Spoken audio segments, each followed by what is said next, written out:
What's up everyone? Welcome back to the channel. If you're new here, my name is Ben. I'm glad to have you. And today I wanted to talk about Lionsgate's no good, very bad, awful year and why I think they could potentially be facing bankruptcy if they don't change their ways in the next 5 years. I kind of feel bad talking shit about Lionsgate because it feels like they're this weak little pathetic kid in a bodybuilding contest and they're going up against these like juggernaut bodybuilders who've been doing this their entire lives.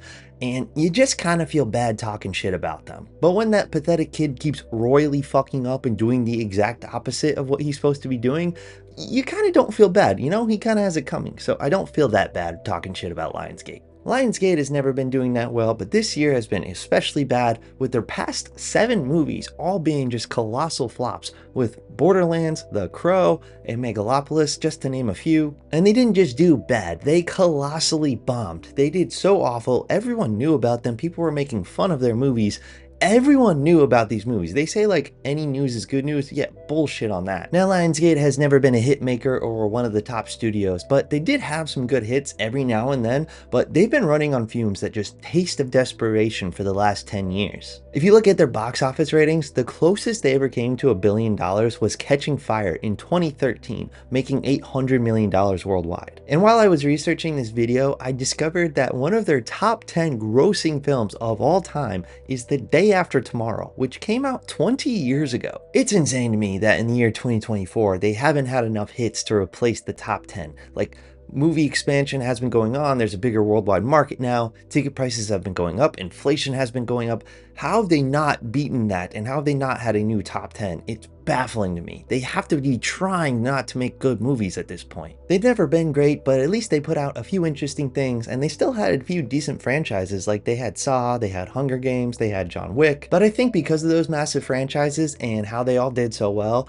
I think they all just started to chase those franchises again, and that led to their current downfall. I feel like Twilight and Hunger Games royally messed them up, because ever since then, they've been chasing the YA market, even though the YA market is kind of dead. For instance, they tried having Divergent as a series, which, let's be honest, it was just a ripoff of Hunger Games, and it failed spectacularly with Allegiant Part 1, bombing so hard they had to cancel Part 2, which is why we don't have Part 1 and Part 2 movies anymore, which is hilarious because Harry Potter started that whole money grubbing scheme only a few years before, and it just failed just a few years later. And now all like movies avoid making Part 1 and Part 2 movies. Like Avengers Endgame, for instance, that was supposed to be Avengers Infinity War Part 2, but then they changed it because they realized people don't want to go see a movie if they know a Part 2 is coming, because it makes it feel like they get half a movie. Or for instance, Wicked is currently being marketed as one movie and they're avoiding Part 1 and Part 2, even though that movie is a Part 1 and Part 2. There is a sequel coming, it's already been filmed, and they're just avoiding telling people that. I'm actually going to make a video about the weird release of Wicked next week, so subscribe for that. And the quest for that big YA franchise kept on going with Power Rangers and the colossally bad Robin Hood. Even the latest Hunger Games movie did not do that well. A Ballad of Songbirds and Snakes was actually a franchise low for the series. It only made around $300 million, which I enjoyed that film. I thought it was cool. I think it adapted the book very well, and I do think that book is very hard to adapt overall, especially as a movie. But anyway, side note, I do love that they are just patiently waiting for Suzanne Collins to crank out another book. It's very respectable that they're not just like pushing on without her, but I do love that the minute she announces a book, they're already working on that movie adaptation of that book. And it's happened not once, but twice so far. It's giving Michael Cera in Scott Pilgrim when he orders the package on Amazon and waits immediately at the door. Are you waiting for the DVD? How long could it take?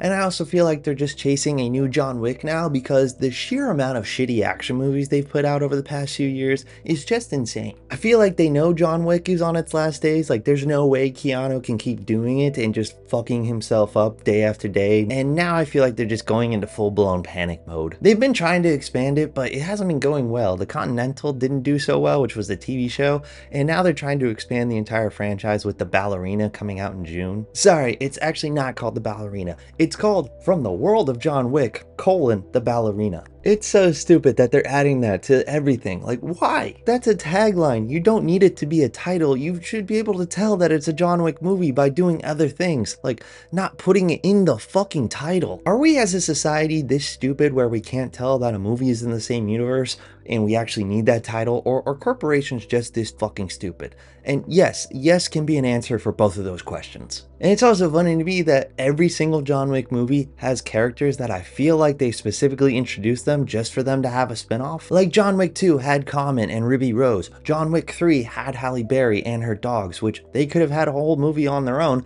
John Wick 4 had Donnie Yen and Rena. And then they also had introduced the character of the Tracker. All of those movies were loved by the audiences and they wanted more, but no, instead we're getting a ballerina about Ana de Armas who is not even introduced in any of the previous John Wick movies. It feels like the answer is obvious of what to do and they're just doing something different. Like, it feels like Ana de Armas was just available and they're like, quick, throw her in a movie. Overall, theatrically, they have not been doing well. They are not handling this whole franchises rule the world era that we are currently in. And not to mention, their whole streaming era sucks too. They own Starz, which is a cable channel, but they have spun it off into a streaming app, and that also has not done well. Like, they have like 3 shows on there, half of which is all Power and its spin-offs. Which, who watches Power? Who is watching these shows? Like, obviously it's doing well. It ran for 6 seasons. There's like a million different spin-offs. So people are watching, but I've never met anyone who's watched these shows, who knows about these shows. I haven't seen any online chatter about these shows. Like, it feels like a money laundering scheme at this point. Like, who's watching Power? And when you get Starz, it's actually really funny when you try to cancel. Like, I used to have them because I wanted to watch the show Heels when it was on, and I canceled them twice. And each time that I canceled, they send me the most desperate emails ever that are honestly good deals. Like, legitimately, when I canceled, each time they sent me an email saying like, oh, please don't cancel. We will actually give you 3 additional months for only $3 a month. Great deal, but no way they're making money with this kind of desperation. Even if I did sub, what did they get, $9? $7? Are you fucking serious? This isn't enough for anything. What are you, a 6-year-old? And even with all these failings, I still don't see Lionsgate doing anything different to help themselves out. For instance, a couple months ago, they announced they are partnering with Runway AI to help them make films. Shocking, I know. Like, who would have thought the company that pays its assistants $42K a year would have the morals to do this? This AI announcement is bonkers. Like, is their AI just gonna make their shitty films even shittier? Like, nothing we've seen out of AI is gonna help them in any type of way. And tinfoil hat on real quick, I firmly believe Lionsgate is not paying Runway any type of money.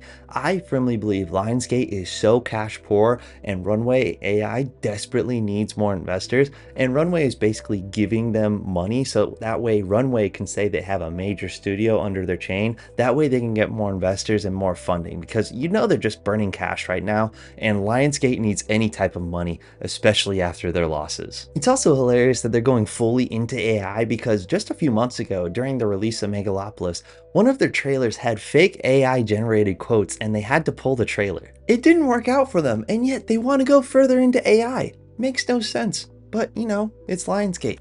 Why am I questioning the creative minds behind Borderlands? So where does Lionsgate go from here? First off, I think they should fire their CEO. He's been there for 20 years, so he's clearly the problem. He's had some good hits now and then, good for him, but I think they should amicably part ways at this point. Personally, I don't think anyone should be in that job for that long, because I feel like these executives kind of get stuck in their ways, which Lionsgate is very stuck in their ways. And additionally, I think Lionsgate should really try to rebrand at this point, like almost be an A24 or Neon. In this franchise world that we're in, A24 and Neon really stick out from major studios, and people go and see them and they know they're gonna get something different. It's actually fascinating from a distribution point of view. Like, people go to see A24 films solely because it's A24. They don't do that for like Universal, right? You don't go see a new Universal film just because it's Universal. And A24 and Neon, they usually put out something good, but if it's not good, at least it will be different. And before any A24 or Neon snobs get in here, yeah, no, they don't always put out good movies. Like, look at their entire catalog. They have some pretty bad movies in there. Look at all of it. Don't just look at like the ones that you love. They're not all that great. A24 fans, I don't like them. Anyways, I think that's what Lionsgate should try to do. And ironically, I think they should look at their prized possession of John Wick. When that movie first came out, like think back 10 years ago, Keanu Reeves was not nearly as beloved as he is now. Like, he went through this whole renaissance era in these past 10 years. You're breathtaking. Before that, he was mainly known for making these like really shitty action movies. I'm not talking about like The Matrix, I'm talking about like 2010 to 2014 Keanu Reeves. Like, that era of Keanu Reeves is not looked well upon. He did not make any good movies during that era. He just made flop after flop. And that's what we all thought John Wick was going to be as well. Like, on paper, that movie does not sound good. It's like, oh yeah, guy's dog dies and he goes on a killing spree. Sounds funny, but good? I don't think so. Like, we all made fun of it. I was one of those. I repent my sins. I'm sorry, John Wick. But we all thought it was not going to be great, and then it fucking was. And also, it was a very tiny movie. It was made for $30 million, and now it is this massive franchise.